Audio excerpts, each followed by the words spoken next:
Cryptocurrency is highly volatile. However, trading them is not actually the only way to start earning from them. Curious to learn how you could start earning rapidly through cryptocurrency, but not exactly through the usual way that others do? Stay tuned to find out more about it. Welcome back to Investing. In today's video, we'll be speaking about one of the very lucrative ways to start earning money through cryptocurrencies. We'll look into how the concept of yield farming works and how it's capable of bringing insane passive incomes. Make sure you leave a like to this video and also subscribe to this channel to stay tuned here and receive much more of such content to keep you filled with valuable information that could make you technologically stronger. Also, we are giving away one whole Ethereum to a random subscriber. If you want to win, make sure to like and subscribe, and also comment on your favorite cryptocurrency in the comments. So, without wasting any more time, let us start by looking into what it is and how it can make you a good amount of money. The fundamental objective of going through the entire process to start yield farming is to maximize the rate of return on the capital. In other words, it's the staking or lending of crypto assets to gain more rewards, which may also be called return. The point here is that you will be leveraging various protocols of the DeFi. The concept of yield farming started off with some stable coins like that of USDT, USDC, and the DAI.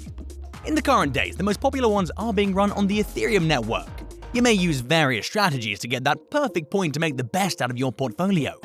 The rewards you get are generally in the form of cryptocurrency as well, which yet again gives you the freedom to use it in the manner you deem right. One shall not expect this concept to be risk-free. There's a certain degree of risk involved in the form of high volatility in this. As we went further on into the innovations like that of liquidity mining, we saw this concept being taken over by a huge number of people over a very short period of time. The returns being mentioned here are based on the form of APY, which stands for annual percentage yield. This is the value that helps the user in determining the returns over a period. In other words, it is the common manner in which the returns of a yield farming strategy may be expressed. The aim here is to provide incentives to the liquidity providers for staking or to lock up their crypto assets in a liquidity pool that's based on smart contracts. The amount of incentives that one receives varies a lot depending on certain factors like the percentage of transaction fees, governance token, or an incentive from the lenders. An increase in the amount of liquidity pool therefore increases returns. This is also the risk involved here. However, what is the reason why people go forward with such kinds of high-risk, high-reward gain programs? The answer to that can be provided through a comparison with what happens in the normal financial institution. A simple savings account may provide a person with a certain amount of APY. The APY in such savings accounts is around the 0.1% mark, though some others may provide slightly higher rates than this. However, the same value in yield farming could even touch the 100% value. Such high rewards do seem to be impossible and too good to be true. However, this is compensated by the high risk involved in the same. Most of it depends on the right strategy being used. The yield farming protocols have also started rewarding the liquidity providers with some governance tokens, which may be used further to make transactions on the decentralized or centralized platforms based on your choice of provider. Now, you must have been hearing of the term liquidity providers being used multiple times in this video. In fact, you'll continue to hear this term further ahead as well. This term actually represents a person who funds a liquidity pool using his own cryptocurrency assets, which further helps the person to gain more rewards and a passive income proportionate to the deposited assets. They form the facilitators of the trade to earn a part of the transaction fees for the transactions that they enabled. Many such liquidity providers use various strategies to earn more through this and make higher passive incomes. In case the farmer gets to know of a better strategy, they move their funds around, which helps them to make a clear distinction in what their choices are. They may also swap their coins to different ones, or may move the funds between the various protocols available. It all depends on the choice that makes them more yields. This strategy of moving around trying to find the best strategy is also called crop rotation. Before we look into the different DeFi protocols, let us look at the strategies available that put these protocols to the application.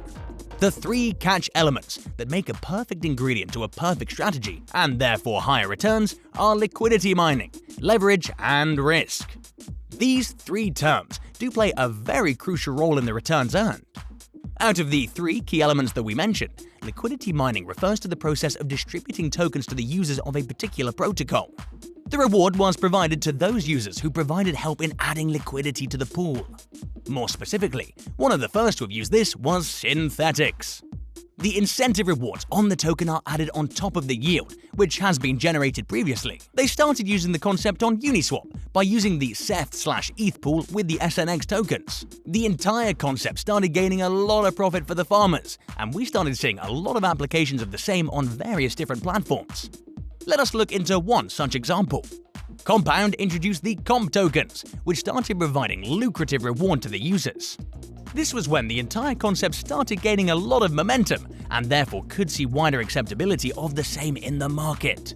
People started learning more about the high profits, and therefore it became a major catalyst to the spread of this concept. The second, or perhaps the most important element, is the risk factor. APY returns may even touch the 100% value. This being the case, the farmers do not normally fear taking a risk. A lot of it has to do with the concept of leverage, and it will all make sense to you as we proceed further with this video, so make sure you stay tuned till the end. It is imperative for the farmers to ensure that at all times, the collateralization ratio stays above a certain threshold ratio. The second risk involved is the risks involved in the smart contracts. They may also be a result of Ether losing its value in the short term by a huge margin. These are general risks that every smart contract does have within them. Change in the platform, or a potential presence of a bug, or the systemic risks could be a few examples of the same. Apart from these two, there are certain other general risks involved, which includes the attacks on liquidity pools. The third element that plays a vital role in increasing the amount of profit being made is leverage. Here, the basic concept is to use the borrowed money that will help the farmer in increasing the return based on some calculations. Farmers do get an opportunity to borrow some other coins by depositing some of their own as collateral. Notwithstanding here, they also get the option to start using them to borrow some other tokens. As it goes on, depending on the efficiency of the farmer in doing so, they will be able to leverage the amount that they invested much more times, thereby helping in generating much higher returns over a period of time. It is because of these high risks that we even see 100% APY for yield farming. The reason for that is the uncertainties involved. Farmers make use of these risks and choose to lend and borrow, supply the capital to liquidity pools, or stake them. There are perhaps the fundamentals that they apply to come up with a stable strategy that will help them keep earning. With the lend and borrow method being one of the simplest ways, we can see that all the farmers do here is the farmers supply the stablecoins, which we discussed earlier, and make a return on them based on the amount of capital being put in by them. As two of the above discussed means, leveraging and liquidity mining, work on them, they started earning their rewards in a much more rapid manner. The second method is by supplying capital to gain rewards, which get passed by the liquidity mining as they earn extra tokens. The last method is to stake the tokens. The farmers in this case may be rewarded based on the protocol being chosen by them. It is actually the combinations they choose which make them earn a lot more than the others. One of the most important things to consider is to ensure that we stay updated and keep rotating as soon as there's an update to stay on top of.